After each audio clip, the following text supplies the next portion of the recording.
hey, if you're going to do it dramatically, right? We'll get into that big win for them last night. All kinds of good stuff coming for you on the show today. We're going to talk a little college football as we get, rumblings that things will change again and what we think should happen and all of that business as we've got, talking heads mentioning things that probably make us a little uneasy around this part of the world. We'll get you into that a little bit. The running back market in the NFL is hurting, struggling. Interesting developments yesterday and news coming out there. We'll get into the Andy Reid contract situation. And KU plays a game tonight that we can talk about. Paul, that KFH hotline is 869-1240. I know Paul's got his Prairie Fire coffee. We always appreciate Prairie Fire for keeping us charged up in the mornings on KFH. How are you this morning, Paul? I'm good. I'm really good. Enjoyed the K-State game because they held on and won, But other than that, I know you want to get into the K-State thing, but golly, that was hard to watch. And you know something? It was I left for about 10 minutes of the game clock.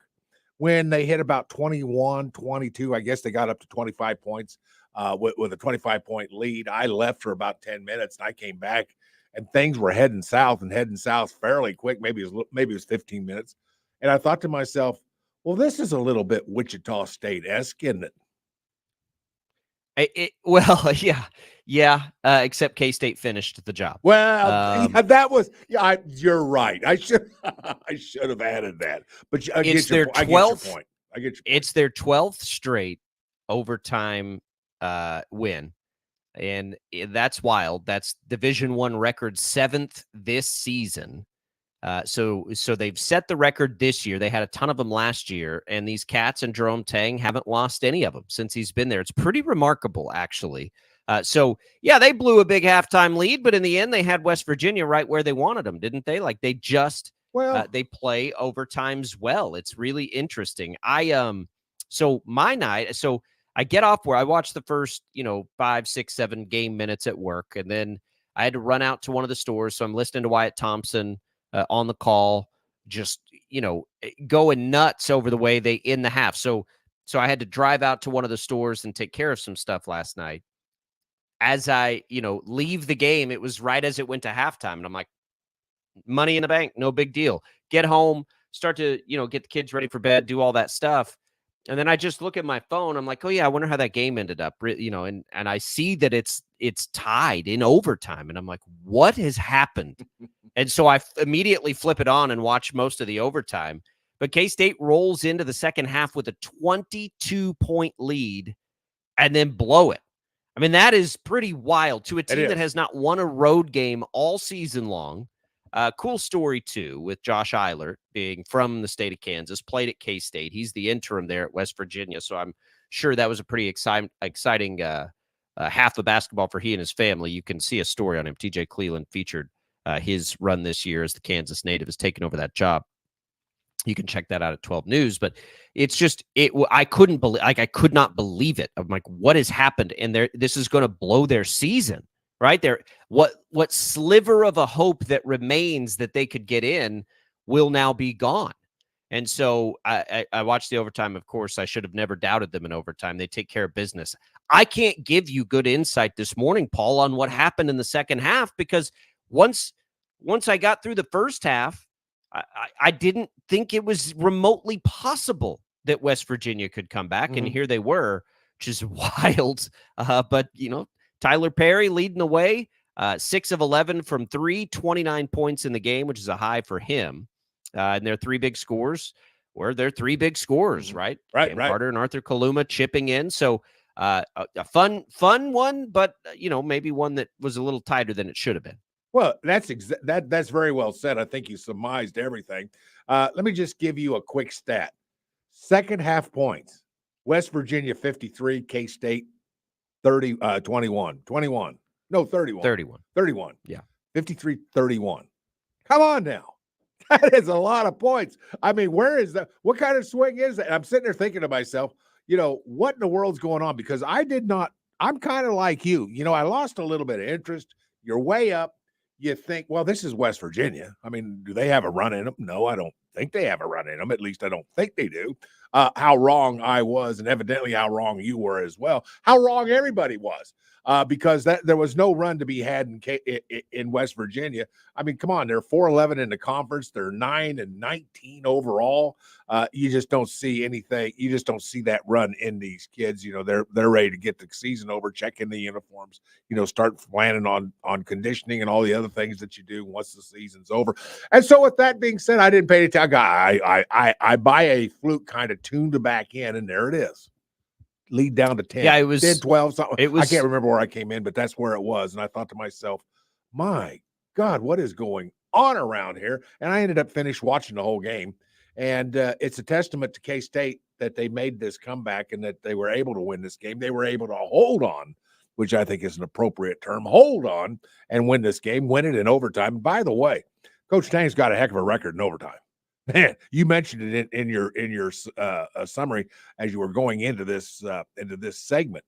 What a record for overtime. I mean, now he's what, 10-0, I guess, this season alone? 12. 12 No, and 0. 7-0 this year. Oh, yeah. 7-0 this year, Yeah. which sets an NCAA record. Yeah, right. Division I record, and then 12-0 in his 2 years. Isn't that amazing?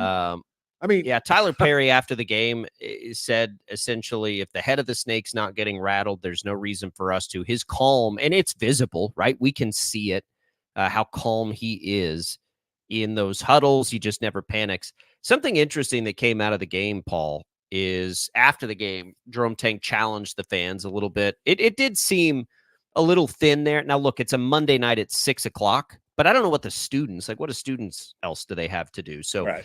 He continues to try to, empower that fan base to be there. And the reality is while it seems overwhelming, their path back to the NCAA tournament, and it was West Virginia, they're not dead. Their next 3 games, Paul, will be quad 1 games. So it is still in front of K-State. What they need to do is right there.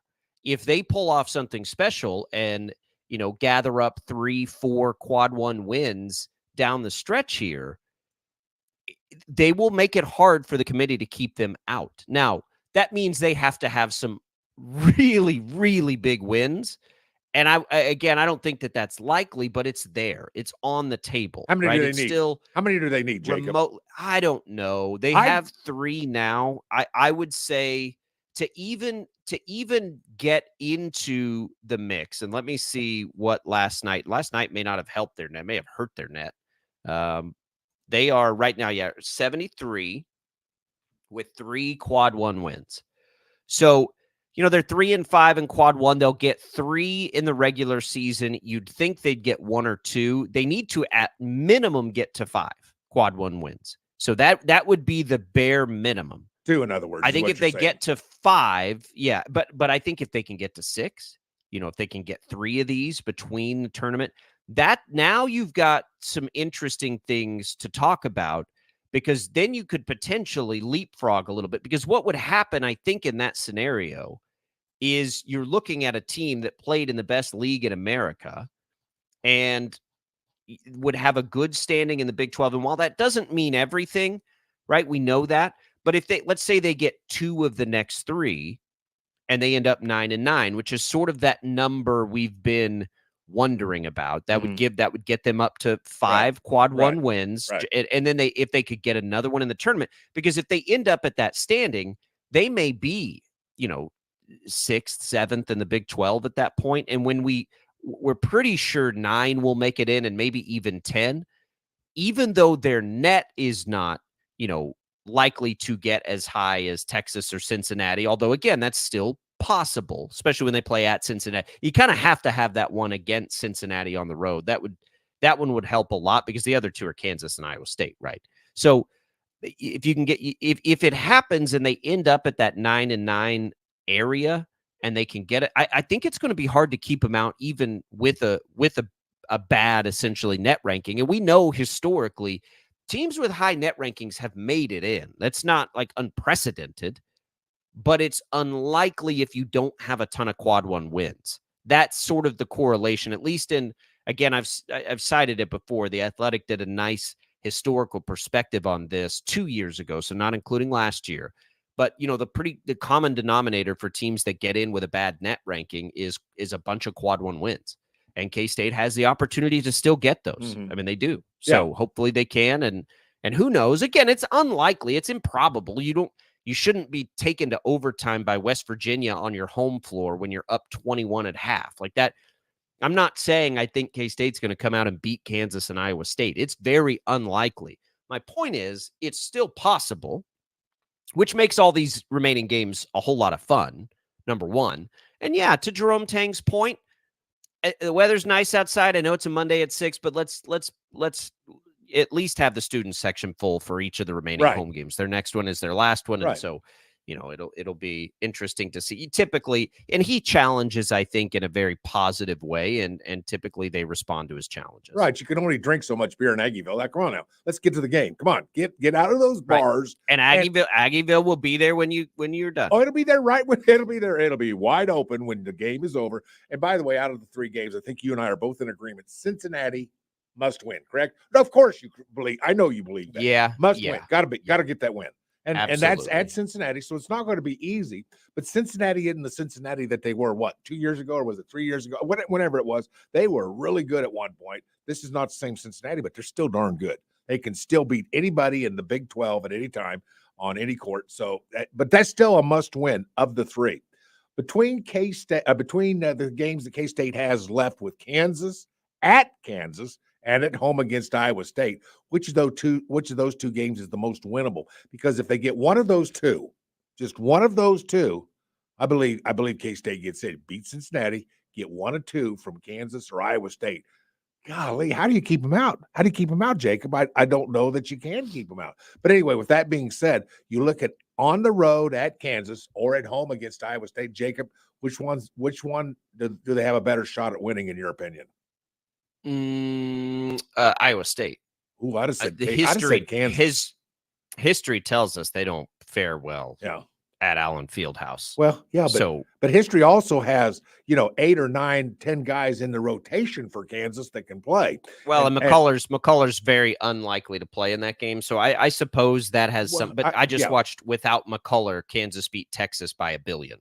So they were playing as well as they could play. I watched a lot at of Allen Fieldhouse. It was, I'm not sure it matters.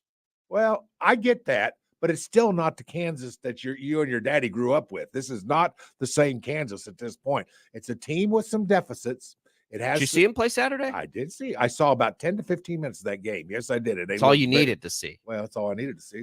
I just, if you're asking me where it's likely for K-State to go catch a win in those 2 games, because I agree with you, Cincinnati, you've got to have. But if you're asking me Iowa State at home or KU in Lawrence, I mean, it's Iowa State at home. Okay. Well, I get you until I watched about 15 to 20 minutes of the Iowa State-Houston game. What was that, a week ago? Maybe 10 days? It was very recently. I watched a ton of that game. And I'm telling you what, Iowa State, because I like Houston. Very good. I like Houston. I like Houston. I think they could not easily, but they could win a national championship. That's how much I think about the University of Houston right now and what they're doing. They're a juggernaut. And not only that, with their coaching staff, who they have, what they're trying to get accomplished, the way they play, the way they are coached, they could be a contender for a national championship year in and year out. And going to Houston, going to the University of Houston with the tradition that they have, going all the way back into the days of the NCAA, back in the 70s and 80s and all. I mean, it's an amazing basketball program. It's a diamond in the rough. I like Houston. But, man, I'll tell you what, when I watched that game, Iowa State, they were gritty. And I can't tell you that I watched a ton of Iowa State up until that game with Houston. I watched a lot of that game. And I'll tell you what, I thought there was a little bit of hype going on with them, but man, they are solid. They are good. They are well coached. They play defense. Well, Paul, they might be a 1 seed. Well, they might be a 1 seed before this is all said and done. Well, won't they be won't they? I mean, you got UConn, I think most people have Purdue. I think most people have them on the 2 line. Okay. Yeah. Well, they could certainly I do think, though, because then at that point, you're also trying to take 2 Big 12 teams as 1 seeds, which is possible, certainly. But either way, yeah, I mean, Iowa State's awesome. I'm in with Iowa State. You don't have to convince me. Yeah, I'm sold on. I'm just, if you're asking me what's a more likely win, Yeah, a that's home right. game against Iowa State or a road game against Kansas, the Big 12 tells us this year that it's not going to be a road game. Mhm. I mean, the Well, road records, I the know. road records right now, Yeah, I Paul, got you. there are 2 teams in the Big 12 that are above 500 on the road in the Big 12. Mhm. Now, this is not even in conference. This is overall for the season. But it's Houston and it's TCU. That's just in general, like just overall season record above 500 on the road. That's it. Iowa State's 500 on the road. Mhm. They're unbeaten at home, as is Kansas. Houston, Iowa State, and Kansas have not lost a game on their home court. Texas Tech has lost 1. Baylor's lost 2, right? It's just Kansas State's 14-3 at home this year. Mhm. So I just, if I would not, I mean, Kansas in Lawrence would be one of those miracle type wins. I don't see it. Iowa State at home. I mean, West Virginia at Bramlage just took them to overtime. So it'll take, it'd probably take your best game of the year to beat Iowa State right now, Right. even at home. So it'll be, but at home, I mean, again, we see Iowa State on the road this year, just in general, Iowa State on the road this year is just a 500 team, 4-4 on the road. Mhm. So it's a daunting task. It's a daunting task for K-State to get there. You just remember things back like, oh man, that Texas Tech game on the road. Had they been able to close that one out? Oh my and like, goodness, yes. There are some spots this year. I will say though, like regardless of what happens, when you tell me that Naquan Tomlin never played for K-State, I would have not ever predicted them to be in any other position than what they're in right now. And I probably would have predicted, if I knew Tomlin wasn't playing, them to be in an even worse position. Mhm. So I do think in general terms, this season is okay, even if they don't get in. Of course, they'd like to. And it's right there for them. It is possible. Can they lose both of those games and still get in? That becomes a more interesting question. Right. Because if you beat Cincinnati on the road, again, have to have that one. Does that allow enough in the tournament? Because now you've got to win some tournament games. You got to get hot in the tournament. Be even more unlikely. So look, it's going to be tough. One thing is clear: had they not beaten West Virginia last night, I think, Paul, that would have been the nail in their coffin. Oh I my don't think gosh, they would no, have there's gotten no question. The door is shut. There is no hope. Now you're looking at one of the off tournaments or something like that. It was good no to question. see them recover from a terrible second half. Anthony wants to chime in before we take a break on the Sure. KFH hotline. Anthony, welcome into Sports Daily. How are you? Yeah, it's me again, and chiming in. And you guys are talking about K-State and their chances of getting in. You almost have to feel sorry for West Virginia, to come back like that, to come back the way they did, only to discover, wait a minute, hold on. This team is undefeated in overtime games under Jerome Tang. I mean, I got a scenario how K-State can win out their games. Just set the clock up and let it say overtime. You play the game for 5 minutes, and I guarantee you they'll win. Well, that's a good philosophy. I mean, yeah. Well, that's why I say they had them right where they wanted them, right? Yeah. Of course, in the fairy tale world, that would work, but they got to play the game. And I think they can get Cincinnati on the road because understand, seeing Cincinnati when they played in the American Athletic Conference, it's just something about that luster that doesn't seem like it's there. I mean, maybe it was because Mick Cronin brought it, and there were some intense games when they played at Wichita State. It seemed like it was about to be a rivalry there. Of course, those are 2 old Missouri Valley Conference teams back in the day, but it just seemed like something is not quite there, and this team has kind of been up and down. So it's a game that K-State should win. And then as far as their chances of making it into the NCAA tournament, if they can get a split between KU and Iowa State, of course, I think they lost that game to Iowa State in Ames. Of course, a lot of teams will lose in Ames because it's something about that Hilton Coliseum magic. Go there. Even on their down years, they got that magic in that Coliseum, and they will knock off good teams. It just so happened this year they're good now. So, well, I mean, everybody at home has been tough. That's the Right. thing. That's what makes it so crazy. And here's what's so unique about the Big 12 too, because of what I've heard even from some of the national pundits, everybody's on board that the Big 12 this year is the premier basketball conference. And there's talk that the Big 12 could possibly get 9 teams in the tournament. So with that being said, that looks good for Kansas State. So take care of one game at a time, and I believe they can take care of Cincinnati. Well, it's a good point, Anthony. And so if it's 9, which I think it will be 9, I think it could even be 10. You got to think about this. K-State in that range, right, in that 9 range is dealing with, BYU, Oklahoma, Texas, Cincinnati, even still UCF to some degree, and TCU. They won't. It's very likely that they would not have a net ranking as high as any of those teams. But if you can have a better conference record than Cincinnati, if you beat them on the road, and they're low, like I think that would slot you in there. But right now they sit 8th, so you'd have to be better than Texas, you'd have to be better than Cincinnati, and you'd have to be better than UCF at minimum, right, to be in there. And then that would be 9. That would put them at 9th. But you got to have a better resume than all of those teams. And they're catching UCF right now. Like they will, if they can beat Cincinnati on the road, they may pass UCF in the net. I don't know that they can get high enough in the others, but it would certainly be nice when you're comparing resumes to a team like Cincinnati, if you've got that win at their place, right, to bolster your resume over theirs regardless of the net. So, look, it's there. Jerome Tang said 9-9. He thinks all year is the number, and I doubted that for a little while, but the way things are shaking out, it may be good enough to be a 9th and final team in there. But it doesn't matter if they can't beat Cincinnati on the road. Right. And here would be the icing on the cake: 9-9, and get a win in conference tournament play. 2 wins would actually help you, but get a win for sure, at least a win, and that will help. That will help get you in the tournament. And the other thing I want to say before I get off here, because I know you guys got a break coming up. 2 programs. One program has it right, another program has it wrong, and all this is going to do is add more gasoline to the fire. Court storming. Kansas State has it right. Last year they semi-stormed the court.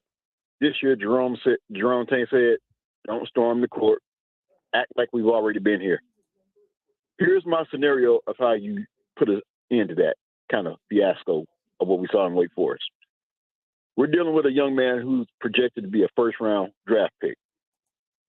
What you do is you get some data and calculate where he would go in the first round and what his contract would be.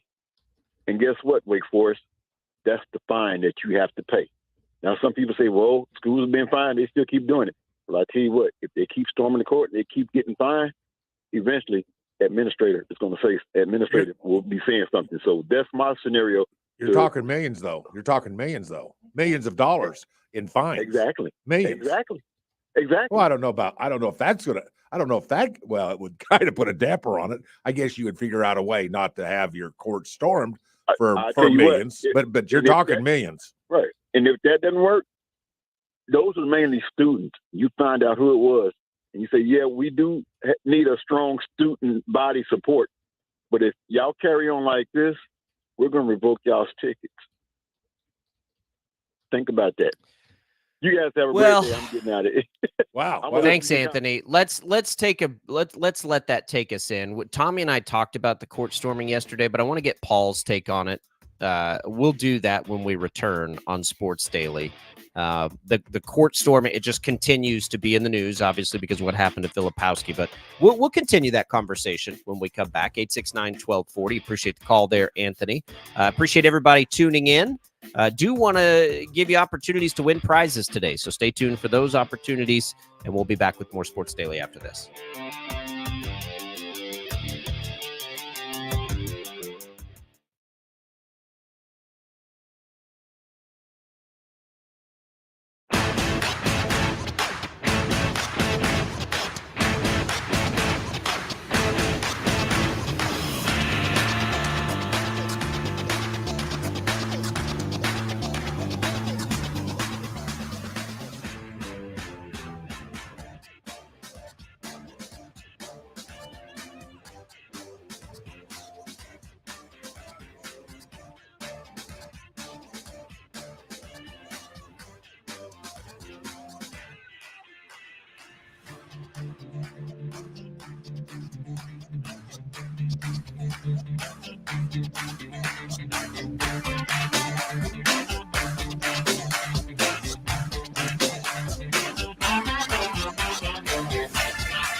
All right, welcome back in, everybody. Sports Daily here on KFH. Paul, it stays in the news today. Court storming. We have this discussion from time to time, mostly in college basketball, less so in college football. Kyle Filipowski gets hurt in a court storming this weekend. Where do you land with this in general as a part of college athletics? Well, first, let me say I appreciate the enthusiasm of fans. However, there's got to be a limit to it. I mean, there's got to be a safety factor on this. And let's face it, I don't know if it's just me, but it looks like storming the court is becoming more physical. It's becoming faster. You know, there used to be a day, you jog on, you fill the court up. Now they're running full speed, and full speed, you can't control yourself. It's got to stop somewhere. And I was stunned. I didn't really know much about, the ins and outs of storming the court until the last couple of days, really. And it turns out there are major conferences in this country that have no penalty at all whatsoever for storming the court. That has to change, because obviously with the way it's going right now, with the speed, the ferocity, the sheer numbers of people storming the court, something's got to happen. Something bad's going to happen, before something, and I mean life-threatening, happens.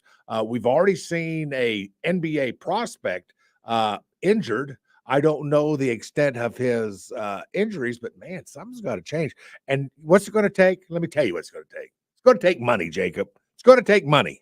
Somebody's going to have to be fined big. And I don't mean a $5,000 fine. I don't mean $5,000. I'm talking about $150,000 or something like that. It's going to you got to get their attention on anybody that doesn't allow it. And it also means more than just, hiring a few guys, putting them in some sort of blue or black jacket that says security on the back and having them stand there. There's got to be something more to that. There's got to be Snoop Dogg security. You know what I mean? That's the kind of security we got to have. And yeah, look, the fine, I am surprised, but again, like I don't want to ruin that chance of a really cool experience. I think there's nuance, right? There's a gray area. I hope this doesn't have to be black and white and that it's that cut and dry if you just can't do it anymore. I hope there is some gray allowed in there that no, what's gray? What's gray? Define gray, because I don't know what you mean by gray. That you can still do it, right? Just in a more organized manner. I like okay. I like court storming. I like field storming. I think it's a part of what makes college athletics special. And in a time where it's feeling more and going to feel more and more like a pro experience, being a college sports fan, especially while you're a student on campus, that's a part of the lifeblood of it. And so like I think it can be achieved more responsibly. What happened to Wake Forest can happen, right? Which is just free reign to sprint out there and do whatever you want. Well, that's what it is anymore. That's what it's come to, though. Well, Jacob. but that's what I'm saying. Like, I do think there is probably a solution where if the scenario looks like it's presenting itself, you have enough security there actively warning fans, right? You have to wait until we let you on, but we will let you on. Okay. And then that allows the other team to get off the court, really both teams to get off the court. And then that security can say, all right, come on out. It would take like 1 minute to get off the court for those. It wouldn't take much. And then you can have a serious consequence. If I'm telling you, you can't come on and you do it anyway, now you're going to get a ticket, right? Now you're going to get in trouble. Hang tight. We'll let you on the court to come out here and have a fun time and celebrate and do all those things. But you got to wait until we until we say it's okay to come out here. Right. Well, and I think that's probably achievable. Well, you remind me of my first grade teacher who always kept saying, no running in the halls, no running in the halls. And when she wasn't looking, Jad, you know what we did? We ran in the halls. Jad said, yeah, he ran in the halls too. And that's the problem. What happened if you got caught? Well, we didn't get caught. I mean, we were too smart for those teachers. We never got caught. I never got punished for running in the halls. But if you did it, you got caught. If you did it, you got caught, you'd have got in trouble. That's right. Right. And I guess the point is this is one of those things where I don't know if you can quite put it back in the bottle. This is one of those genie situations. I don't know. You may not be able to. You can, I'm just not sure. And I can remember within the last couple of years, and I can't remember the game, but I just made a mental note of it. I remember watching where literally the fans were jumping over the scorer tables with the scorers still sitting there. I know you probably, and I know nothing was said. It was just a scene on a Stort carming of a big game. This has been, I'm going to say in the last 3 years, maybe 4, I don't know, it's been a while, but I remember thinking to myself, wait a second, when you've got people and students jumping over the scorer's table with people still sitting there, and that's how they're getting onto the court, you got a problem. Okay. You got a problem. Yeah. You got a big problem. And I remember thinking that. And then the screen, went to another shot, and I lost my train of thought on it. I didn't think much about it, but I remember that moment. And this has kind of brought that moment back. I do remember that. I remember seeing something like that and going, wait a second, this is not good. And then letting it go, obviously. But now this is that memory has come back. And, I think something has to be done. We can't have it anymore. It's gotten out of control. So much like things that are really good, we enjoy and we like, somehow they always seem to get out of control, don't they? They always Yeah, get Rick, out of control, and we have to rein it back in. You can go all the way from helmet to helmet contact in football. It got out of hand. Now you got to rein it back in. And there's nothing wrong with reining it back in. You do the right thing. And I don't see a middle ground in storming the court, Jacob, as much as I want to, as much as I enjoy it, as much as I enjoy seeing these college students enjoy themselves at that moment. A big win, feeling like they're a part of it. They're on the court, they're patting their players on the back. Oh, I get it. But man, it can't happen anymore. We got to be done with it. I don't want it to be done, but we got to be it done. Yeah, Rick points out that they're pros now because they're getting paid, but it doesn't make it any that less doesn't important to I don't protect care the about student that. athletes. Yeah, I don't care. They need to be protected either way. But I will say, and maybe Jerome Tang's onto something when he says, "Don't come out here, we'll come to you," and he runs out and jumps into the student section and they have fun and celebrate there. That's one way to do it. Maybe that becomes a new accepted tradition for these types of things. This typically isn't a problem on a football field because there's more room. It pains me to think about some of the great college sports moments that almost all end in students rushing out there. But yes, something has to change. And if it can't be done, then I guess I'm willing to accept that because the safety of the players and coaches is more important. Well, I just hope both can be achieved, and we'll see about that because a lot of things are changing with college sports, Paul, and that's one I'd like to hang on to. Well, let's take a break. When we come back, Kirk Herbstreit seems to think, and he's not the first, that something major would change with college sports. We'll get into what he is throwing out there and many, many others as we continue to, really just college football as we look on to the future. But we'll talk about what he had to say and our thoughts there.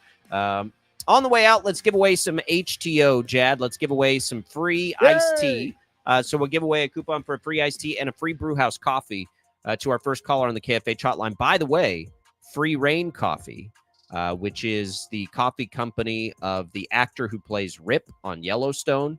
His coffee company is about to partner up with us at HTO, so we're going to sell his coffee. That begins within the next less than a week away from that launch. So we're excited about that. But we still have the coffee for you. You can get a free coffee. You can get a free iced tea, either Wichita location or in Derby of HTO. Good luck.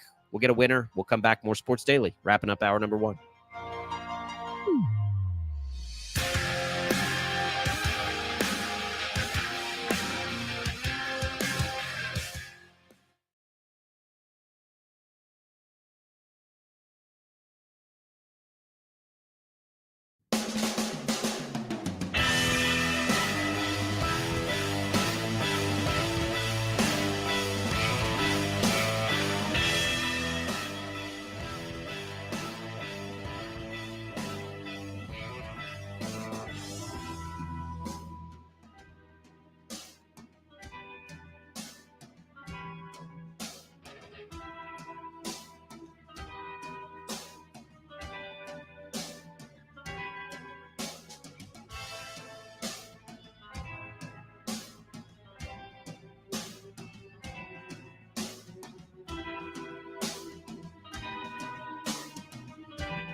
All right, welcome back in, everybody. Jacob Albracht, Paul Savage with you. KFH and Taco Bell have your chance to win a trip for two to the College Hoops Championship Tournament in Kansas City, March 13th through 16th. Cheer on our Kansas, Texas, Oklahoma, and Iowa teams. This trip includes 2 all-session tournament passes, 3-night hotel accommodations.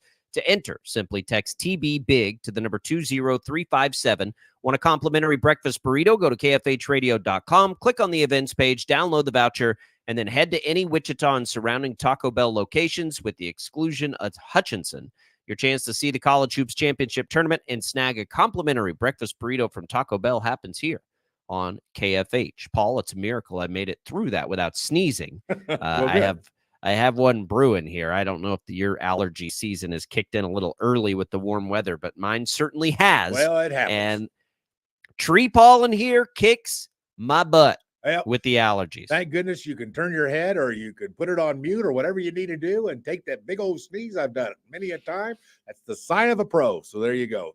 But it was kind of interesting, by the way. Went over to one of the larger sporting goods stores over northeast at on Greenwich and K96. Guess what I got when I was done heading home? Stopped and I got me a glass of iced tea. It was, it was really nice out yesterday, and I thought, what a great day. I'm just a block away. Went over and got a nice iced tea. I got the peach with the artificial sweetening, and it was really good.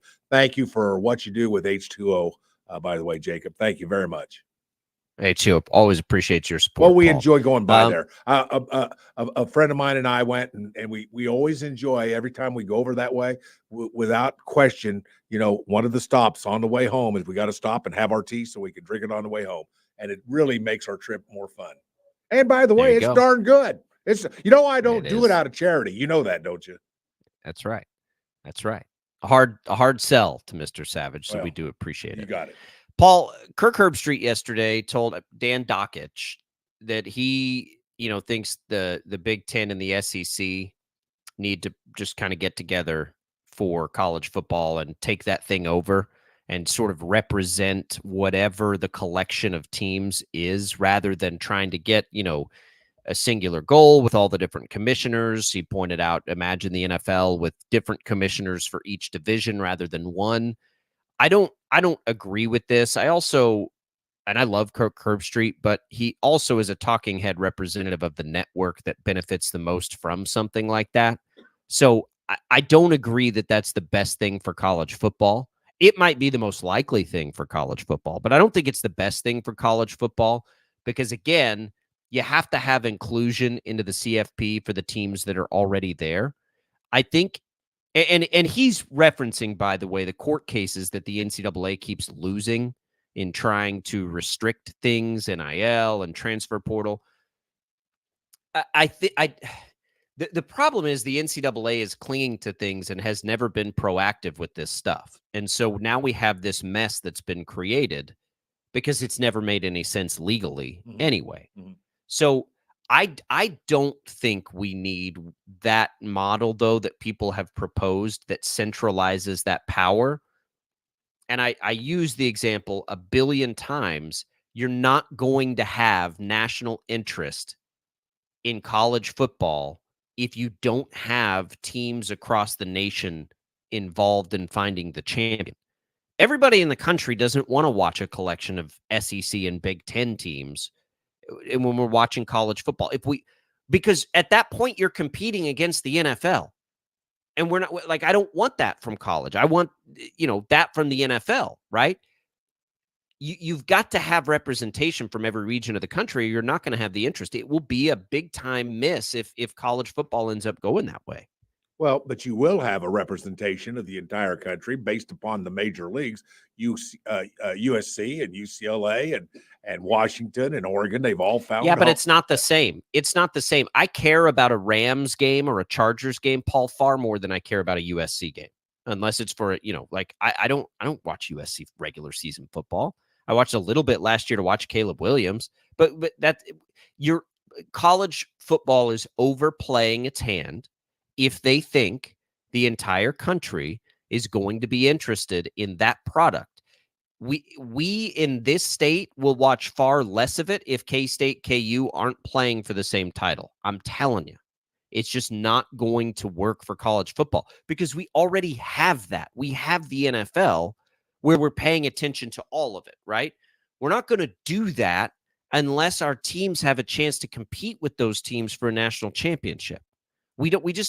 College football's never been consumed that way. Well, you're looking at this in a unique way, and the unique way is there is a definite need in the Midwest that they love their football. The Southeast part of the country, they love all Southeast football. The same with the Big Ten area. The West, not so much. There's a reason why the Pac-12 is not in existence anymore. There is a reason, and part of that reason is that that there is no regional love for college football the way it is in the Big Ten country, in the SEC country, in the Midwest.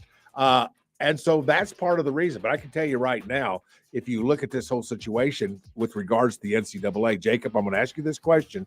You can either choose to answer it when you come back or later, whatever, or maybe next week. Why do we need an NCAA? What do they do? Do we need them for George Madison? Do we need them for Peru State? Do we need them for New Mexico Highlands? Is that why we need an NCAA? And I don't know. I'm asking you. I'm asking you why do you need them? You need an organizing body. If the NCAA goes away, Paul, somebody else has to do a lot of what the NCAA is supposed to do now. Let the conferences take care of their own interests. Why can't the conferences do it? Well, then they become what the NCAA is. I mean, you still have to have an organizing body. Yes. And if the conferences do it, that's fine. But it needs to be all the conferences and not just two conferences. That would be the mistake. If you want to get rid of the NCAA and have some different governing body doing the same thing, that's fine. But until college athletics fixes its holistic problems, and that is payment of these players, none of this is ever going to be solved. Are you including the Mountain West? Yeah, in a college football playoff. All right. Okay. Yeah. Yes. Okay. Yes, in a college football playoff, absolutely. It's important that all of those teams have the ability to make it in. Okay. That's what's best for the sport. Okay. It is. It's what's best for the sport. 869-1240 is the KFH hotline. Tommy will be with us in the second hour. We can continue that conversation when we come back. What is the best solution? I would say that I don't think it exists yet because we can't navigate the other big elephant in the room, and that's how these players are fairly compensated for their work. We'll talk about it when we return on Sports Daily.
Now, from Wichita's most listened to sports radio, 97.5 and 1240 KFH. This is Sports Daily with Jacob Albracht and Tommy Castor.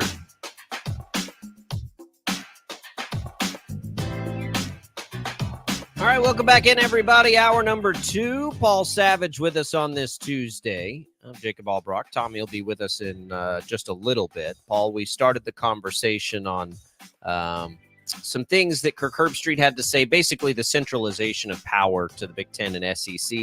One unified sort of voice. And I'm okay with that as long as none of the schools currently playing for a college football national championship are excluded from whatever that is. Now, I think the reality here is this is a money grab, right? To share a pool among lesser teams and all that. That is the thing that's really going to hurt. If it's a necessary evil on the way to, compensating players, then so be it. But like we can banter, Paul, about all of this and who should be in charge and what. Like we can talk about that till we're blue in the face, but the reality is none of it matters until they figure out NIL, player compensation, the transfer portal. Like all of those things are what's being challenged in court. Nobody's challenging in court, the organization of college football. And so, until they figure that out, none of this ever solves it, gets figured out and solved. It is at its core, the issues that the NCAA faces in court are that all of the things in these rules are nonsense. They don't make sense from a legal perspective. And just imagine them in place anywhere else. Like imagine without some, work contract, Paul, without an agreement, right? A compensation agreement that some employer said you're never allowed to go somewhere else to work. And if you do, you've got to sit out a year to be able to work. Like that's ridiculous. That would never happen unless you're getting paid and you have a contract that explicitly states it based on your payment package. That would be nonsense. Being told to work for free would also be nonsense. And that's why they keep losing every battle that gets taken to court. Until they figure those things out, Paul, it doesn't matter what you call the governing body. You can call it whatever you want. It's never going to win in court until these players are just paid. Because then you can hold them to agreements. And, if you've got a player that's being paid by the school then can then say, sign this contract that says you can't go play for somebody else unless you sit out a year. Yeah. That's normal. Yeah. I have that right now in a work contract. I can't do that. So, but I'm being paid and they just don't want to do that. And so they keep, dancing around this holistic issue. And I'm just like, until they figure that out, none of this other stuff matters. Well, nothing changes on anything. If you take, and by the way, the Herbstreit article, the Kirk Herbstreit article references the Big Ten, the SEC, the ACC, and the Big 12. And quite frankly, that just about covers all the majors. And I look at what they're trying to do, which is basically say we don't need the NCAA at all. And I think they're right. I think they're correct on that. I don't think they don't need them. They can come up with their own way to do NIL, their own way to do the portal that benefits them. Does that have an effect on all the other conferences? Now maybe the Mountain West, but does it the American or does it maybe the Sun Belt or what's the conference back east that is? I think they changed names. I can't remember it off the top of my head, but there's a number of smaller, Division 1A or 1AA type schools that, the type I'm talking about. I see. I think there's a big difference in North Dakota State and San Diego State. Oh, I got you. Yes, I see.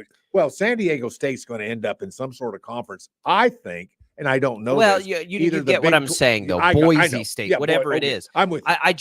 I think that it will enhance the college football product. Now, if those let's say it's the Power Four now, if those conferences need to play by different rules, that's fine. And and maybe the other groups come together and form like a secondary grouping that has its own rules. I just need because then what do you do with basketball, right? You still have to have that secondary group eligible for these postseasons. Could you imagine the NCAA tournament without the Cinderella schools? That'd be terrible, right? Like we don't want that. And so in college football, you can do all this and just have this and then we still have one, right, guaranteed spot for this other grouping. And then, if they have to have their own subset of playoffs, like however you get there, you just need to allow them in. And certainly in basketball, you don't want to take those teams away. Like those schools have to have the ability to get in basketball. You got to be careful here. But again, until we solve the elephant in the room, these things are going to continue to just be, and that's what everybody knows. That's what these leagues know. They know they have to figure out the compensation piece of this. Like they have to, or none of this matters. Figure out how you're going to compensate these players. Right. We got to be careful. We don't want to see football go away at Grand Valley State University in Arizona, do we? We don't want to see that That's happen. In Michigan. Well, okay, Michigan. Okay. Grand Canyon is the one I'm thinking of. Grand Canyon State. Yeah. In Arizona. But we don't want to see football go away in these schools. Those are wonderful experiences for the young men. It wouldn't go away. Well, it wouldn't go away. We just want them to be able to play in the same playoff potentially, right? I just need room for the Cinderella. And again, am I going to be devastated if Tulane doesn't have the ability to play in a random year? I mean, I'm not going to like it, right? I want Boise State over Oklahoma. I want these possibilities. As long as you just have to protect it in basketball more than football. It won't be the end of the world if it's not there in football, but it does make the sport better to allow that in. Well, you could have this, and it may just be too wishful thinking. It may not be possible. Well, I think you may be onto something, and it could be that the next governing body would be whatever the organization is called that handles the four major, the four major conferences that are still in business. And of course, I'm talking about the ACC, the Big 12, the SEC, and of course the Big 10. And they, why can't they have their own tournament, invite whoever they want? And let me put it this way, because of those particular, but that's the problem. Well, they could if they weren't a part of the NCAA, they sure as heck could. And they could invite whoever they want to come play in a college tournament, because they're all still colleges. They want McNeese State. I saw where McNeese State is 25-1 or something like that, 25-2. I mean, McNeese State. And that I believe that's in Lake Charles, Louisiana. I mean, when do you hear about McNeese State? But they need to be in the tournament. They need to be in that tournament. And they may not be, because unless they win their conference tournament, they may not be in, because that's a conference that'll probably only take one team. But see, here's the flexibility that the Big 12 can make sure that those are the kind of teams that can get into it if they're running it and they do it and they want to do it, and they want to do it instead of the NCAA. Listen, I'd have a lot more confidence in those four conferences, whatever they're called, in forming a good, viable basketball tournament that's fair and square, that gets the teams in that we need. Because every year we see some really good basketball teams in lesser conferences not get into the big dance because they lose on a last-second buzzer in overtime in their conference championship game. I don't like that. You don't like that. Nobody likes that, and that's got to be figured out. And you take the reins away from the NCAA, and I'll bet you can get that to happen. And I think, listen, I guess you're probably figuring out I'm not a fan of the NCAA. Haven't been, never been, wasn't even when I was in college, because you know what the NCAA said? They said I can only have $20. I can only have $20 in laundry money. That's my total cash on my scholarship. Who organizes then the College World Series? What's wrong with the conference? Listen, the major four conferences are going to have the bulk of the baseball teams anyway. Paul, let them organize. If the major conferences run these things, they're not going to let the other places in. If they have an appropriate team that fits in, of course they will. You know why? Because they're smart and they want the best product that they can put on. Here's the what field. I'm going to. Here's the slope. Okay. The slope that you're on right now, Paul, would never see Wichita State in another College World Series, would never see Wichita State in another basketball tournament at the end of the year. Is that what we want? Well, I'm not sure that I would agree with that, but I can certainly see where How? it could be. Well, who's gonna? You think somebody's I'm- gonna welcome in Wichita State? No. I'm open-minded enough to know that could be. What about McNeese State at 25-1? How Well, exactly. They don't have a spot because it's just the four conferences, and they'll, I guess, put however many teams they want, which is basically everybody in the conferences gets in, because I don't think there would even be 64 all right, teams. I'm being naive. I can tell I'm being naive. I know you're thinking I'm naive to think that the right thing would happen if these conferences and it probably the safest thing is for football to break off. I don't know how that works. If you can get football to break off and do its own thing and leave everything else alone, then probably that's the simplest. Yeah. And then we just have to deal with the fact that there's going to be a lot of schools not competing in the same CFP. The reality is they haven't been competing since the beginning of time. There's so not maybe going to be it doesn't very make many. that big a difference. Right. There's nobody. Well, cares. it wouldn't. There I mean, won't just be very many of those. But I can see right in now. basketball and baseball, To me, though, to me in football, the model what we're about to see with the 5 and 7 will be the best we ever get. Will be the most exciting and fun coast to coast that we'll ever have.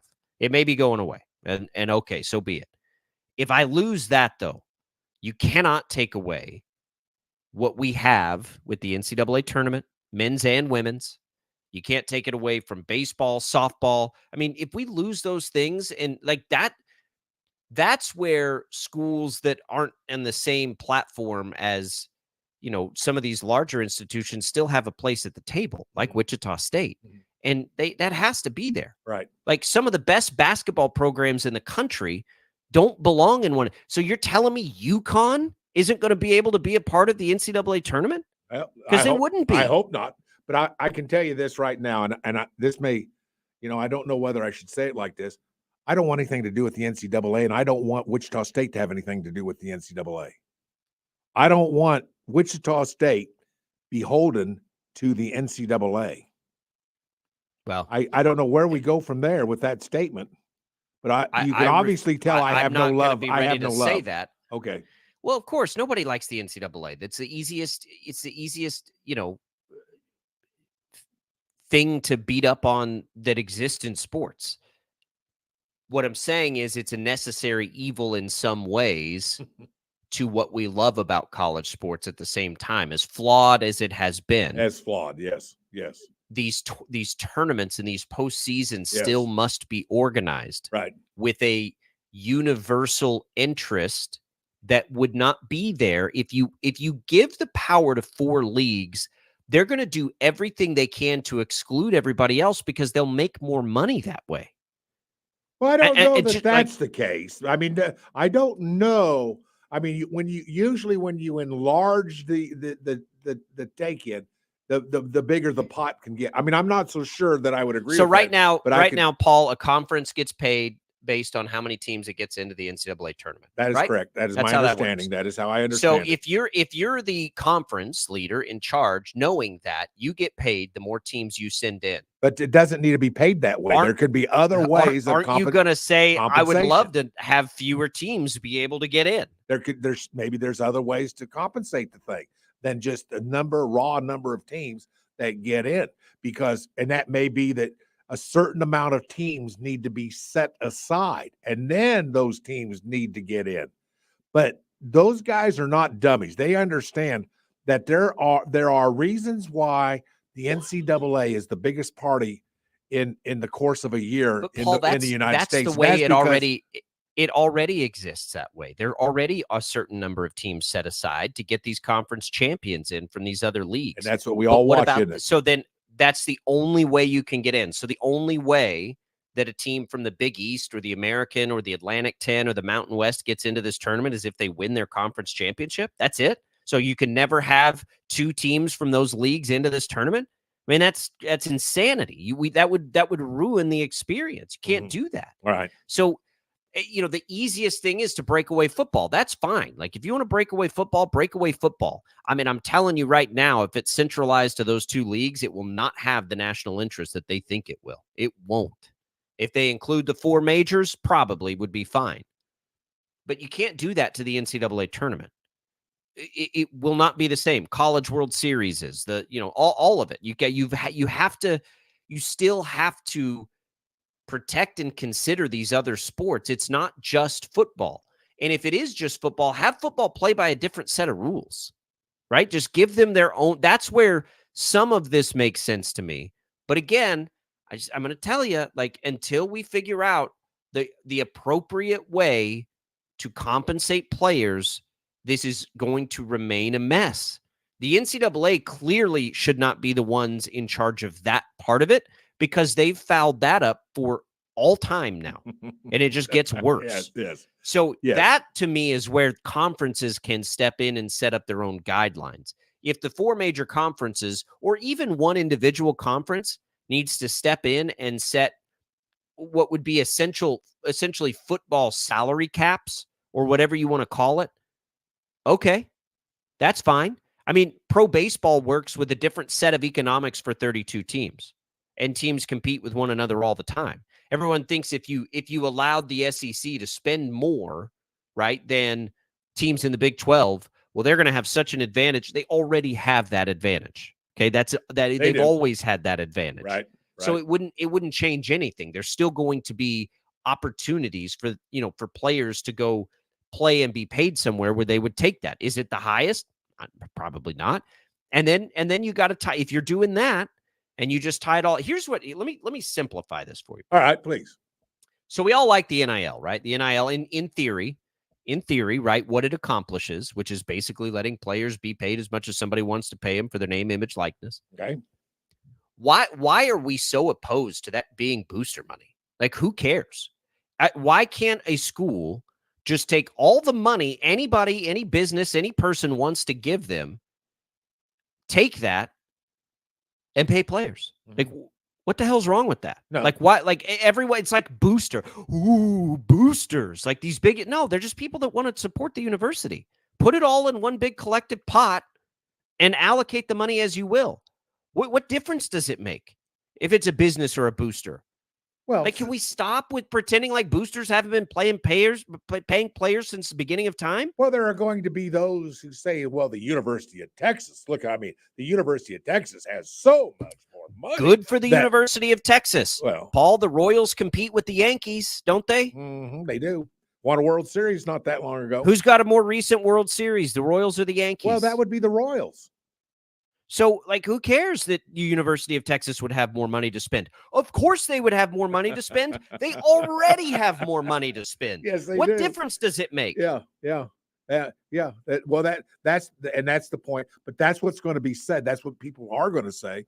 And right, but it's a nonsensical thing to say because it doesn't matter. They already have better resources, more money. Like, it's already there, and it always has been there. And then that's why coaches go take those jobs. And on those other people that are saying, well, Texas has more money, what you do is you say, well, we're going to go get coaches that can coach these kids up. That's what you do. I mean, you go coach your kids up. I mean, you may have kids, for instance, that linemen that are 2 inches shorter on average than say Alabama or the University of Texas, but they're still pretty darn good. They may be 2 inches shorter, but you coach the heck out of those kids. You get them ready to play, and you go out and win a bunch of football games. That's the name of the game. Because other than that 2 inches, they're pretty much the same football players. The reason they're at Texas is because of that 2 inches, and instead of, say, University of Texas El Paso, for instance.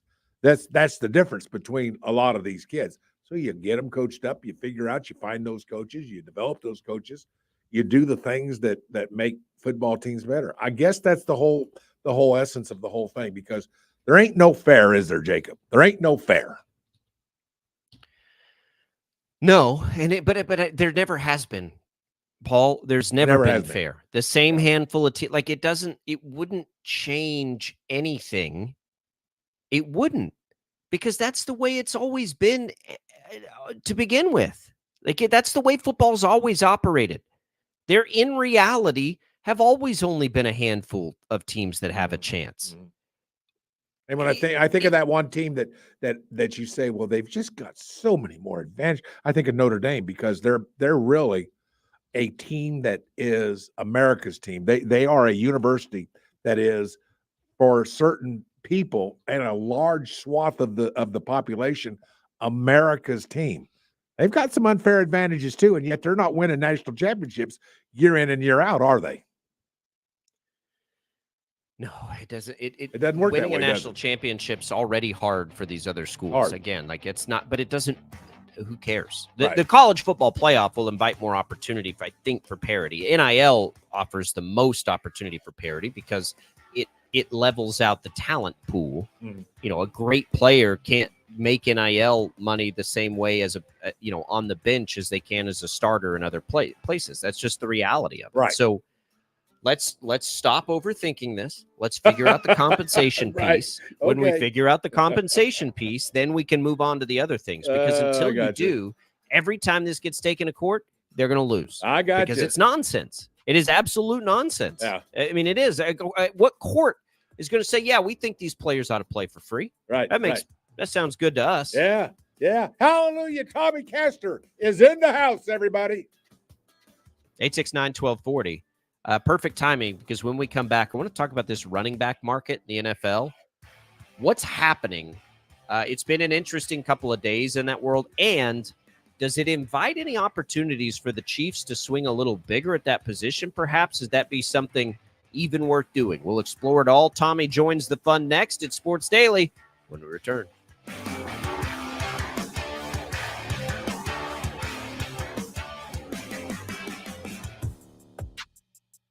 $97.5 and 12.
All right, welcome back. Full house here the rest of the way. Jacob Albracht, Paul Savage, Tommy Castor is back with us here on Sports Daily.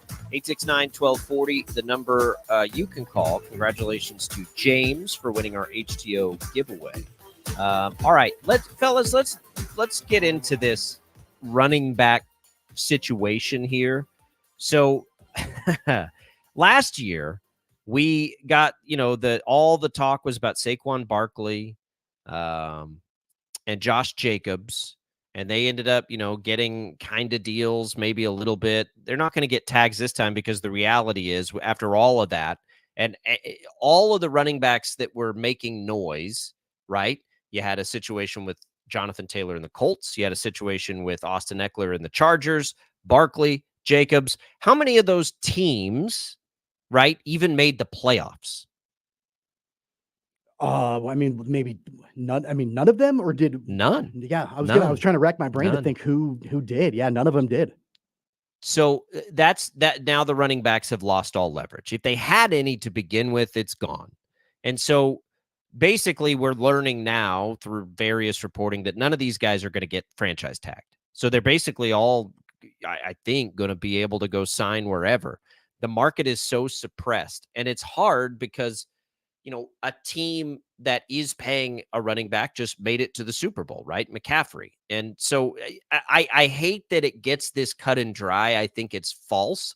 I do think that their value is not appropriate right now in the NFL, but the reality is right now the market is so against these guys that I just don't see any of them getting. They're certainly not going to get long deals. At some point for running backs, though, it's like, can you get a big short deal? I don't know. I wouldn't pay him either. If I'm a team, well, I shouldn't say that. If I'm the Dallas Cowboys, I go sign one of these guys immediately, right? Because that's a team they could help put over the top. Well, if I'm the Kansas City Chiefs, though, there's no chance, right? I'm just not spending my dollars there. And I think that's where a lot of teams are going to fall in line, Paul, is they just feel like they need to spend those dollars other places. Well, that's right. And that's the end thing right now. But Tommy, you and I, and also you, Jacob, we all understand that if you can run the football, you can win championships. That's just, that hasn't changed in the world of the NFL. But what has changed is that we understand that, being a running back is dangerous. It's an injury-prone situation. You got everybody on the team, on the other team, trying to hit you and get you down and punish you, and that's the nature of the game. We understand that longevity is not there for running backs. You got to make what you can while you can, and hope you stay healthy enough to do that. So the world has changed, but the world of football has not changed to the point where find you that running back, get that running back.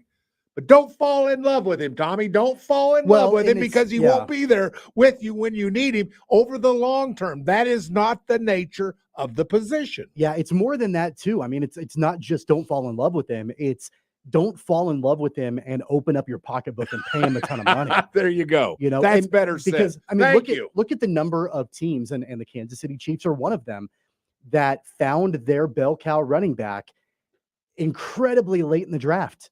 Isaiah Pacheco was a 7th round draft pick.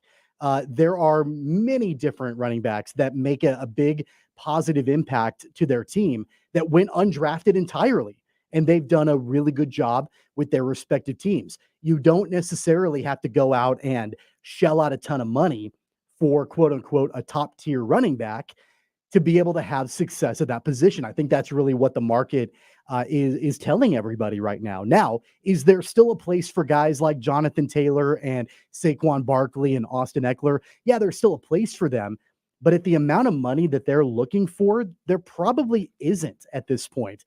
And so at this, I wonder, if I'm their agent, how do I go at it and approach teams to bring my clients on board? And, Jacob, it might be what you mentioned. It might be, trying to pitch a lot of money for 1 year as opposed to a 2 or 3 year long contract. Well, but that's what they'd be doing. The only way that they're are able to make it work. That's what they would do with a franchise tag, though. That's essentially what teams would be doing, is giving them a lot of money for 1 year. Yeah. So I don't think the appetite for that is there. I think the other problem teams face, it's not just getting Pacheco in the 7th round. I mean, Jahmyr Gibbs was a big part of the Lions' success this year. He was first-round pick, but first-round picks until they hit free agency are affordable, right? It's that running backs young are affordable, which happens to be when they're at their best, right? You might need a quarterback to develop for a few years. Running backs, like you need them immediately because that's their best years you're going to get. And that is the challenge. So, you get Breece Hall, who is, one of two of the Jets' best offensive players and maybe even a bigger part of the offense than Garrett Wilson, but you've got him on the cheap right now. You don't have to pay him yet. So that's the other part of it that gets challenging. If I'm their agent, if I'm Saquon Barkley's agent, and I know there's not going to be an appetite for the Giants who need him desperately to give him $12 million for 1 year, if I'm his agent, I go to teams and I have to just be honest about the situation and say, well, give us, 2 years at $14 million. And you just have to try to guarantee, fully guaranteed, whatever it happens to be. And I don't know what ultimately would correct the market on this. Right now, it's not going to, just because of the way the ebbs and flows of this league. Running backs just aren't in a position to get paid. Right, wrong, or indifferent, they're not going to get paid. But there will be teams that need backs. Like the Cowboys are, like Pollard is going to be one of these guys. They're not going to tag him at $12 million.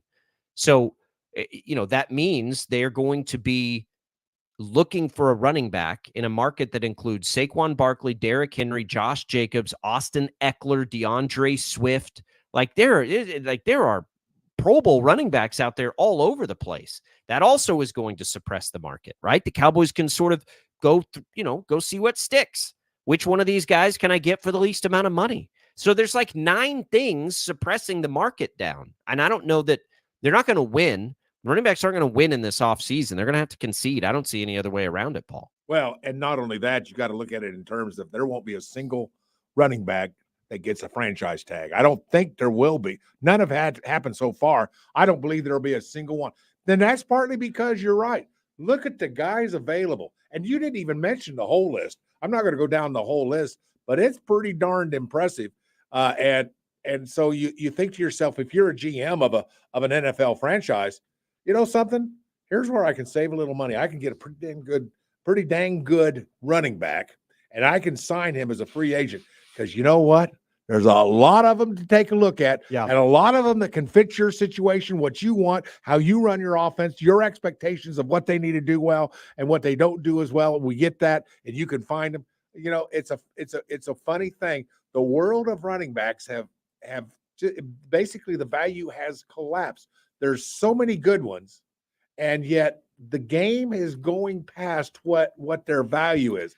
Although it's still great, but Tommy, don't you think it's not that these guys aren't impactful? It's that in the financial world of football, you get them in their prime when they are the most affordable. Injury-wise, you're talking about, right? Well, and it's not just that. In general, it's not just that. I mean, that's a part of it. But if you look at, in my opinion, from the beginning of a running back's career, in some cases to the end of a running back's career, that's a little bit more of a gamble because you don't know injury-wise how effective they usually are once they hit a certain age. But in my mind, I think it looks kind of like the letter U. Like they're at the top of their value early on because they're young, they're healthy, their legs are fresh, all of that. And then I think that it declines, pretty quickly over years, whether it's 4 or 5 years. And then, in my opinion, I think there are a handful of running backs that it completes the letter U and it goes back up towards the end of their career because you can get them at a pretty substantial value while they still can be relatively effective. Kansas City's done that a number of different times over the last several years and, to varying levels of success. But look at guys like LaShawn McCoy or Ronald Jones. Like they got guys that were past their prime, but they could get them for, a dime, 10 cents on the dollar, where they maybe still had a little bit of effectiveness left, depending on the situation. So I do think that it does maybe resemble the letter U, where they're at their prime early on. It drops pretty significantly when they want to get paid, but then it comes back up to the end when maybe they have a little bit of effectiveness left. There's no way around. And I agree. Wherever, like if Derrick Henry goes to the Cowboys, it's going to be a match made in heaven. Here's the other part of it too. Like if you're in those chairs, would you rather have a mediocre running back behind a great offensive line, or would you rather have a great running back behind a bad offensive line? That's the other Paul question is as old as time with football. What's more important to the run game, the O-line or the actual running back running the ball? Boy, that's a good question. I mean, you put them both together, you've got something really special. But boy, I'll tell you, that is a very good question, because without a decent offensive line, you're going to take a heck of a banging. Even the greatest running backs are not effective. They're not going to be effective. I'm surprised that you didn't just definitively say offensive line is more important. Well, I wanted to, and yet I've seen offensive backs make offensive linemen look good, if you know what I mean. Sure. And there's no question about that. But you're right. Over the scheme of a 17-week season, no, you're right. Because there's a banging on the body of an offensive running back that is just unbelievable. You can't even comprehend it, what they go through, the banging that they take. So I guess obviously it would be the offensive line, but boy, you've still got to have a talent, and you've got to be able to hit the holes. You got to have great vision. You can run through the list of things you got to be able to do. But I guess, Jacob, what I'm saying is that, what a championship team begins and starts with a great offensive line and ability to run the football. And then you can take a pretty good quarterback. I didn't say great quarterback. I didn't say Tom Brady. I didn't say that caliber quarterback, but you could take a pretty good quarterback. And if you can run the football, you make the defense do a lot of things. First of all, you make them honor the run. You got to do that. If you can make an offense or a defensive team honor the run and do the things to stop the run before they even know what the play is, you've got a certain advantage to that. So, I get where the NFL is, but I can tell you this. I don't know that any GM or anybody on any kind of in any kind of draft room will say running backs don't have a value to a football team. That's not what anybody is saying. It's not. That's not the that's but not it almost the problem. Sounds like it at times. It's the market economics. And I think we have dispelled that notion that running backs don't have value. Their value is just suppressed in the market right now. So it leads me to this, Tommy. Of all these guys available, right, all these names out there, if the market is going to be suppressed, and and obviously we pay closest attention to the Chiefs here, is there any interest in any of these guys? And at the surface, I would say no, not with all the other things they need to do. However, there is one name on that list that would probably interest me a little bit. And that's Austin Eckler, because he can line up as a receiver if you need him to. And I will have the same concern next year, probably to an even larger degree for the Chiefs that they had this year, and that I worry about Isaiah Pacheco's ability to make it through a season with the way he runs the ball. The backup running back position, when we know Clyde Edwards-Helaire, I think, is gone, is an important position for the Chiefs. If any of these guys had value, if in a suppressed market to the Chiefs, I would say it would be Austin Eckler. I think everybody else is probably too expensive, but he does interest me a little bit, Tommy. If the value goes way down and it's a short deal and the planets align and you've got some extra money to spend, I might have a little interest in something like that. Doesn't Harbaugh bring him back though? I mean, doesn't he go get Probably that not. guy? You don't think so? No, and Austin Eckler is probably the least likely of these guys to take a discount based on the things that he said. Yeah, I was going to say, I mean, it sounds good. Yeah, it sounds like a good situation considering that he can catch passes. But as far as a discount is concerned, I'm not sure that he's the guy that would be willing to do that. Yeah. I'd be on board with it if he did. But and Brett Veach is not going to go out and spend the kind of money that Eckler would want. But if Eckler is able to come off of that at all, that could work. I just don't see that really being the reality. Yeah, maybe not.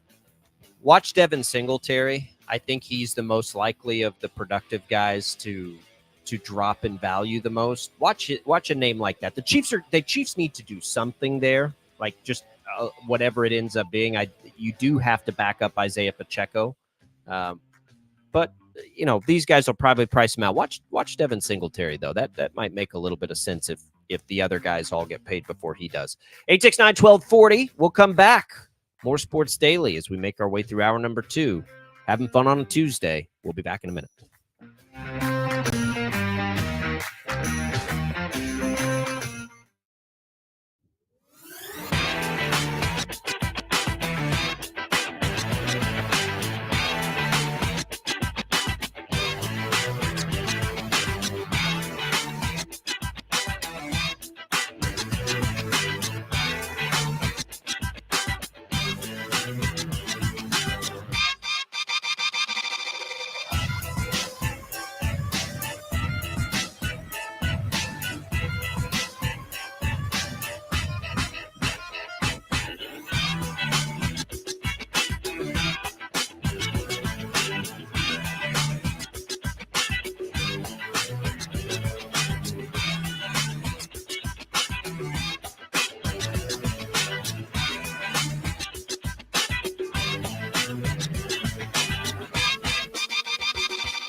All right, welcome back, everybody. Sports Daily here. Jacob Albracht, Tommy Castor, Paul Savage in the house, having some fun. Real quick, fellas, this may be something we get into a little later in the week as well. Ryan Poles, who's the Bears GM, talked yesterday.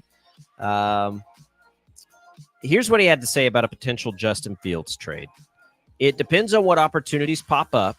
And I will say this, if we go down that road, I want to do right by Justin as well. Nobody wants to live in gray. I know that's uncomfortable. I wouldn't want to be in that situation either. So we'll gather the information. We'll move as quickly as possible. We're not going to be in a rush, and we'll see what presents itself and what's best for the organization. When I hear that, Tommy, I hear a guy who's going to trade Justin Fields. You don't say that stuff unless you have every intention of trading Justin Fields. Right. If you're bringing back Justin Fields and you can't even find like a shred of confidence in those, there's no, like no way, right? Like that, he's trading Justin Fields. Yeah, I mean, Fields at this point, from hearing that, is as good as gone. And I don't know. We've talked about it at length about if that's the right decision or not. This is going to be a decision that basically Ryan Poles, his career will be defined by. Sure. I mean, simply put, whether or not he keeps Justin Fields and goes after Caleb Williams, the success or failure of the organization moving forward for maybe the next decade plus will rest on the shoulders of Ryan Poles. And I appreciate the difficult decision that is. But man, I hope he gets it right for his own sake, because it will be a defining decision for him as the GM of the organization. Paul, what would you do if you're Poles? Would you Well, trade him, or would you go Caleb Williams? Well, why start over with Caleb Williams? I mean, Justin Fields now has a year behind him. And do you guys think that Fields can end up being a good NFL quarterback? Because I see signs that he can be. I see signs that he can be. I'm not saying it's guaranteed. He won't be Patrick Mahomes, but we can't compare anybody to Patrick Mahomes. That's not fair to anybody. I think it's still early to know if Justin Fields will but be. He has potential. I think he does. He has potential. And I think does Caleb Williams? Sure. No. Well, he does. You've got to figure. He's got potential. You got to figure it out. I mean, he is certainly further from the goalpost than Fields is. But I mean, I don't like starting back over with another rookie quarterback. I mean, can you put how much can you put a franchise through with rookie quarterbacks? That's hard. That's tough. I don't know that you want to do that. And you have to get it right, though, Paul. Well, you better get it right. If you think Caleb Williams is that guy, then you're happy to start over. Give me the guarantee. Again, I've said it from the beginning. It only matters. Well, there's no guarantee in anything. There is no guarantee. You have to trust your evaluation. The problem with it, and I've said it before, is it's not just a quarterback decision. They built their offense around Justin Fields. That's right. So it's not just making a decision about who the next quarterback is going to be. It's making a decision on how do you want to run your offense as a whole. You brought in offensive linemen to help Justin Fields. You brought in wide receivers to help Justin Fields. Now, can they also help Caleb Williams? Sure they can, but are they the most ideal fit for Caleb Williams and his game? I don't know the answer to that. And time will tell if it is. DJ Moore fits anybody, right? And if they trade Fields and you add Marvin Harrison Jr., whatever they end up doing, it would help anybody. It only matters because I think they like Fields. I do think they like Fields. I don't think this is a Fields thing. I don't think it ever has been a Fields thing. It's a Caleb Williams thing. If they evaluate Caleb Williams as that guy, then you trade Fields and you take the draft capital. If you don't, then then the decision gets a little bit more complicated because then you have to decide how close is Caleb Williams to Justin Fields. Is then 2 more years of control on a rookie quarterback more valuable for us?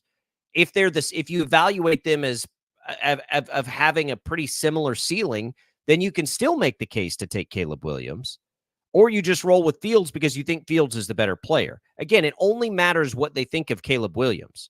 If they think he's better definitively, then they take him. It's not even a hard decision.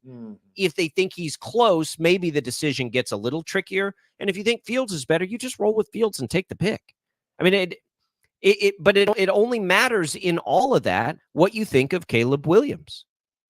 I mean, that does simplify it probably to a point that, I mean, it's probably oversimplified. Yeah, it is. If it's just that, because there's a lot more that goes into it than just how you feel about Caleb Williams. Yes. And Ryan Poles wouldn't be doing his job if he was only thinking about how much he likes Caleb Williams. As a general manager, he's got to generally manage the team, and there are other things that play into that as opposed to just Caleb Williams. Like who? Drake May, another player? No, like your existing players, your existing personnel, the way that you have your offense running, all of that all goes into it. It's not just how you feel about Caleb Williams. Well, I think it is. If you don't think Caleb Williams is going to be better than Justin Fields, you roll with Justin Fields, right? Like I don't know that what I feel about Caleb Williams. That's what I got to decide because I can't imagine having to pull the trigger because I don't know. Yeah. 869-1240. We'll wrap things up on Sports Daily next.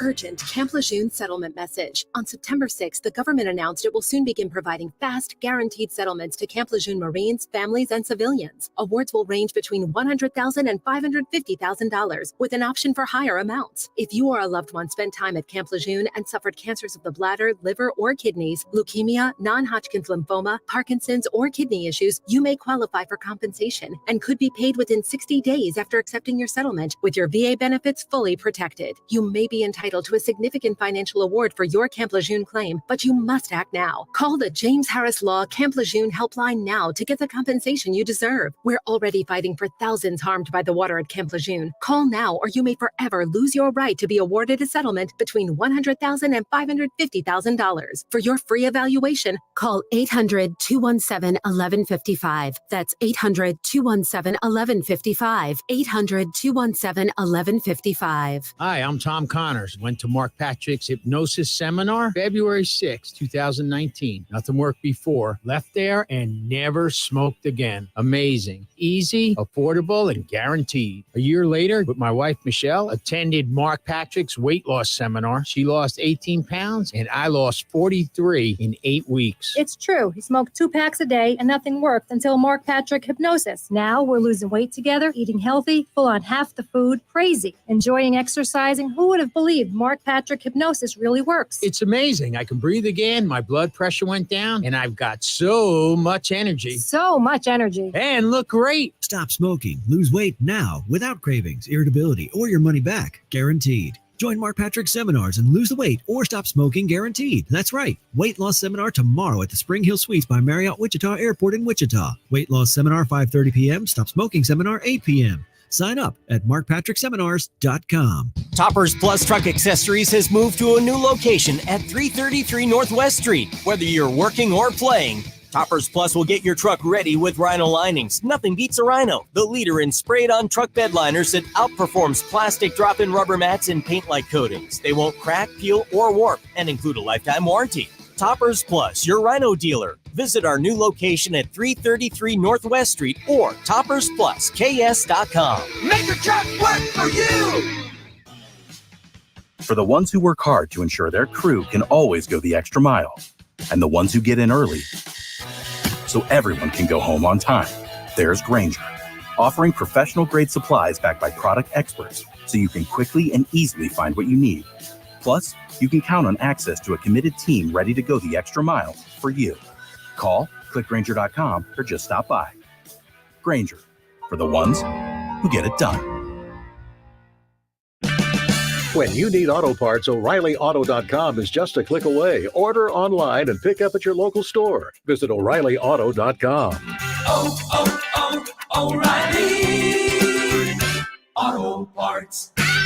Always find what you love at Total Wine & More. With so many bottles to choose from at the lowest price, it's easy to find your favorite Cabernet or a new single-barrel bourbon to try. With the lowest prices for over 30 years, find what you love and love what you find at Total Wine & More. Spirits not sold in Virginia and North Carolina. Drink responsibly. B21. The KFH Studios, powered by Devon James Injury Lawyers. Call 888-8888. That's 888-8888. College men's basketball in Manhattan last night. Kansas State hosting West Virginia, a team that has not won a road game this season. K-State had a 25-point lead in the second half and blew it. Game went into overtime right here on KFH. Gasson back to Perry. Shot clock is at 10. Here's Tyler on the drive. Layup good. What a play, Tyler Perry. He's got 25, and it's 89-85. And the Wildcats hold on to win it 94-90 in overtime as Tyler Perry, the K-State senior with a season-high 29 points, including 6 three-pointers. K-State has now won 12 consecutive overtime games, all under head coach Jerome Tang the last 2 seasons, including 7 overtime wins this season. That's a new NCAA record. The Wildcats win it 94-90 in overtime, and the Wildcats are now 17-11 on the season, first back-to-back wins in more than a month. I'm Ted, the Sports Head. Where can you listen to KFH Radio? On AM at 1240, on FM at 97.5, online at kfhradio.com, and on the Odyssey app, 97.5 and 1240 KFH, Wichita's most listened to sports radio. Live sports radio 24/7. This is 97.5 and 1240 KFH. Wichita's most listened to sports radio. 97.5 and 1240 KFH. All right, everybody, that's going to do it for us here on a Tuesday, a pretty normal day on the network. Jen Rome follows us at 11. Bob and Jeff comes up at 2 here locally. Zach Dell at 4, and the Christy Breadbinner Show. Wichita State softball at 6 o'clock right here on KFH. Tomorrow on the program, we'll recap a KU game that actually takes place tonight inside Allen Fieldhouse. We'll get you ready for a Shocker basketball game and a whole lot more. It's coming up tomorrow on Sports Daily. For Jad Chambers, for Paul Savage and Jacob Albracht, I'm Tommy Castor. We will see you then.